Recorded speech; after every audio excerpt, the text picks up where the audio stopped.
तो कैसे हैं आप लोग? आई होप आपसे बेटा अच्छे होंगे, तो थोड़ा सेफ होंगे बेटा। जी हाँ, क्लास 10 वाले बच्चों के लिए आज हम लेके आपके लिए एसएसटी सब्जेक्ट का आपका सीबीएसई का पेपर कैसा डिजाइन होने वाला है। जी हाँ बेटा, जो आपका बोर्ड का एग्जाम है, आप सभी को पता है आपका 7 तारीख को एग्जाम बेटा, और 7 मार्च को आपका एग्जाम कैसा छपेगा, आपके लिए कितने क्वेश्चन आएंगे, कितने मार्क्स के आएंगे, कौन सा क्वेश्चन किस चैप्टर से आएगा, वो सभी बातें आपको मैं सिखाने जा रहा हूँ 5 मिनट के अंदर। तो बेटा होगा क्या सर, आपके पेपर में सेक्शन ए से लेके एफ तक, जी हाँ, section A, section B, C, D, E, F, आपके एग्जाम बेटा टोटल 6 सेक्शन आने वाले हैं, A B C D E F. इसमें बेटा आपको सेक्शन ए है, हर बच्चा जानता है कि उसको 20 एमसीक्यू मिलते हैं देखने को, यानी कि आपके एग्जाम में 20 एमसीक्यू है सर। इसके बाद सेक्शन बी जो है वो 8 मार्क्स का है। जी हाँ, कितने मार्क्स का है? 8 मार्क्स का है। और बेटा 8 मार्क्स के अंदर आपको 4 क्वेश्चन दिए जाएंगे और एक क्वेश्चन कितने मार्क्स का होगा? एक क्वेश्चन 2 मार्क्स का होगा, मतलब कि 2 4 जा 8 मार्क्स। और सर खास बात तो ये है, 4 क्वेश्चन आपको करने हैं, लेकिन आपको दिए जाएंगे कितने क्वेश्चन? 5 क्वेश्चन दिए जाएंगे। एक क्वेश्चन आपको एक्स्ट्रा दिया जाएगा, आपने सुना होगा और करके, जी हाँ, अथवा करके क्वेश्चन जो होता है ना, वो आपको दिए जाएंगे। मतलब सर आप कहना चाहते हो कि हमें यहाँ पर 5 क्वेश्चन देंगे, हमें अटेम्प्ट एनी 4 करने हैं, और एक क्वेश्चन 2 मार्क्स का है, और यानी कि total section B total 8 marks का है। जी हाँ बेटा, इसके बाद सेक्शन सी है, सेक्शन सी आपका ये 15 मार्क्स का सेक्शन है, जहां पे आपको 3 मार्क्स का एक क्वेश्चन आएगा, यानी टोटल 5 क्वेश्चन आने वाले हैं। लेकिन सर आएंगे 6 क्वेश्चन, आपको करने कितने होंगे? आपको 5 अटेम्प्ट करने होंगे, क्योंकि आपको 5 करने, क्योंकि यहाँ पे और करके लिखा हुआ है एक क्वेश्चन, यानी सर 3 पंजे 15, यानी कि सर 5 क्वेश्चन मैं करूंगा और 3 मार्क्स का एक है, तो सेक्शन सी हमें 15 मार्क्स को देखने को मिलेगा।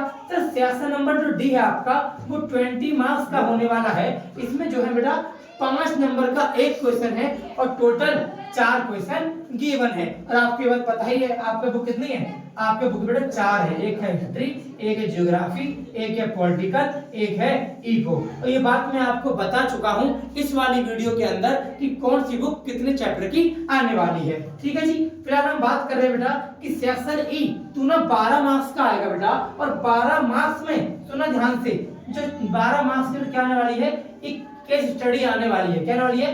Case study. जी आपको पता होना चाहिए इसके अंदर क्या होता है, कुछ बहुत सारी लाइनें लिखी होती हैं, उन लाइनों के आपको नीचे कुछ क्वेश्चन पूछे होते हैं, उन क्वेश्चन के जवाब आपको इसमें से छांट कर लिखने होते हैं। लेकिन बहुत कम ऐसा होता है कि आपको इन दिए हुए क्वेश्चन के आंसर इसके अंदर से मिल जाए, मतलब आपको ढूंढना पड़ता है, अलग से दिमाग लगाना पड़ता है। अगर हाँ मान लो आपका पढ़ा पढ़ाया चैप्टर बन गया, और अब जो आपके सिलेबस में है यही से चैप्टर आपका बनता है केस स्टडी के अंदर, अगर वो आपने पढ़ा हुआ है तो आप बिना उसको रीड करे भी आंसर दे सकते हैं। ठीक है बेटा, तो सर बात करेंगे सेक्शन एफ की। मैंने आपको बताया था कि 5 मार्क्स का आपका मैथ के क्वेश्चन आएंगे, जिसमें से बेटा जो हिस्ट्री होगा वो 2 मार्क्स का क्वेश्चन होगा, और ज्योग्राफी होगा वो 3 मार्क्स का क्वेश्चन होगा। अब बात कर लेते हैं डीपली कि सेक्शन बी में जो 4 क्वेश्चन आने वाले हैं वो किस चैप्टर के आने वाले हैं। हाँ बेटा डोंट वरी, आपको चैप्टर भी बताऊंगा किस चैप्टर का क्वेश्चन कहां छपने वाला है। सुनेंगे थोड़ा ध्यान से।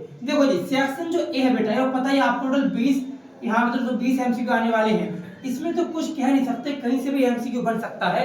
सबसे ज्यादा जो एमसीक्यू यहाँ पे है वो ज्योग्राफी और इकोनॉमिक्स से बनते हैं। कहां से बनते हैं? ज्योग्राफी और इकोनॉमिक्स से बनते हैं। तो ये याद रखना, आपको ज्योग्राफी इकोनॉमिक्स बहुत ही अच्छे से करके जानी है। और मैं एक मेरा पर्सनल सजेशन है आप सभी के लिए, क्योंकि आपको पता ही, बताया था मैंने आपको कि एक बुक 20 मार्क्स की है और 4 बुक 80 मार्क्स की है, यानी सर सबसे ज्यादा बेस्ट रहेगा हिस्ट्री पढ़ने से अच्छा है मैं ज्योग्राफी इको पढ़ लूं। क्यों? क्योंकि चैप्टर कम है, सिलेबस कम है, कवर जल्दी हो जाएगा, और एग्जाम में क्वेश्चन आ गया तो समझ में आ जाएगा और बना भी जल्दी दोगे। इसलिए इन्हें पढ़ने का फायदा है। मैं नहीं कह रहा खाली ये पढ़ के जाओ, पढ़ने सारे ही हैं, लेकिन सबसे पहले इन्हें पढ़ना है। आज 4-5 तारीख हो चुकी है। सर बात करेंगे सेक्शन बी की। भैया सेक्शन बी में 21 से लेकर 24 तक टोटल कितने क्वेश्चन आने वाले हैं? 4 क्वेश्चन आने वाले हैं। और खास बात यह है, इसमें 4 क्वेश्चन होंगे वो इको, पॉलिटी और जियोग्राफी का होगा। जी हाँ, 2 मार्क्स में हिस्ट्री का क्वेश्चन वो लोग नहीं दे रहे हैं। और हाँ, जो मैंने आपको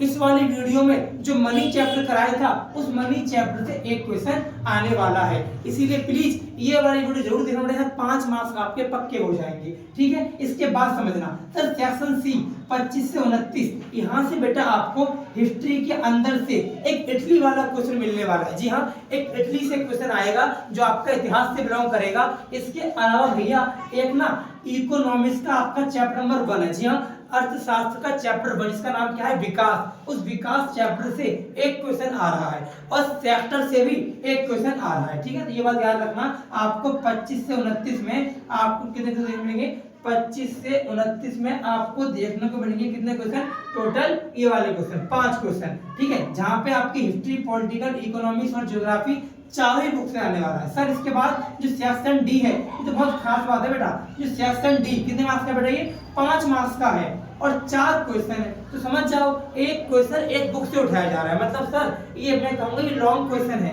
ये 5 मार्क्स का एक क्वेश्चन है और 5 मार्क्स का एक क्वेश्चन अलग अलग बुक से उठा लिया। एक उठा लिया ज्योग्राफी से, एक उठा लिया हिस्ट्री से, एक पॉलिटी से और एक इकोनॉमिक्स से।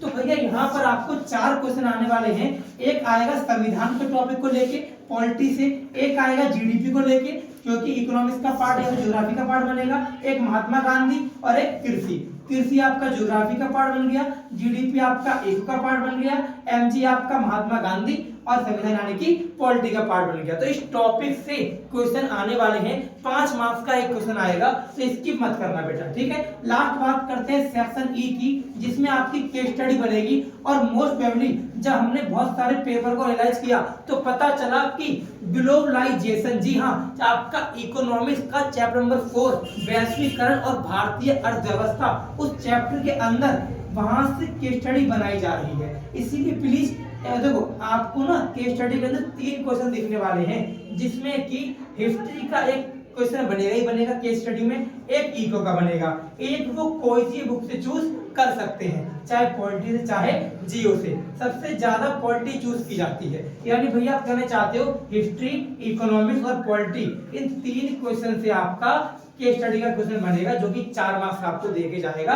टोटल 12 मार्क्स का आपका सेक्शन ई होगा। इसके बाद जो लास्ट क्वेश्चन है हमारा, जो कि 5 मार्क्स का मैप का क्वेश्चन बेटा, इसमें 2 मैप के क्वेश्चन है, वो ज्यादातर आते हैं गांधी के स्थल से, यानी गांधी को लेकर, गांधी जी को लेकर जो भी आपके इतिहास में चैप्टर है, उन चैप्टर को अच्छे रट्टे लगा लो कि गांधी जी ने कौन सा आंदोलन कहां पर किया, किस जगह पर किया, वो जगह किस राज्य के पास है, कौन से राज्य के अंदर किस शहर में है, ताकि आपको शहर पता चल जाए। तो बच्चों को मान लो यही नहीं पता कि कानपुर किस राज्य के अंदर है, तो क्या पता लगाओगे आप, कैसे भर पाओगे आप। इसीलिए कहना चाह रहा हूं कि जो भी आपने गांधी जी के स्थल पढ़े हैं, उनका आपको राज्य पता होना चाहिए कि वो कौन सा राज्य है, ठीक है। आई होप बेटा आपको समझ आया होगा कि मैंने आपको क्या समझाने की कोशिश करी। आपका एग्जाम का जो पैटर्न है वो कुछ ना कुछ ऐसे ही बनने वाला है, इसलिए प्लीज वीडियो को लास्ट तक देखा आपने, थैंक यू सो मच। लेकिन हाँ, इस वीडियो को दोस्तों को फैला दो, बता दो कि सर एसएसटी का सिलेबस कवर कराने वाले हैं। मैं इकोनॉमिक्स का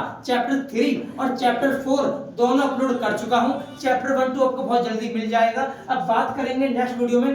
थैंक यू सो मच। अब तुम लोग गलती से अगर नए हो तो सब्सक्राइब करो, वो जो लाल वाला बटन है उस पर अपने जीजा जी फेंक के मारो या फूफा जी, मुझे नहीं पता, बस क्लिक हो जाना चाहिए।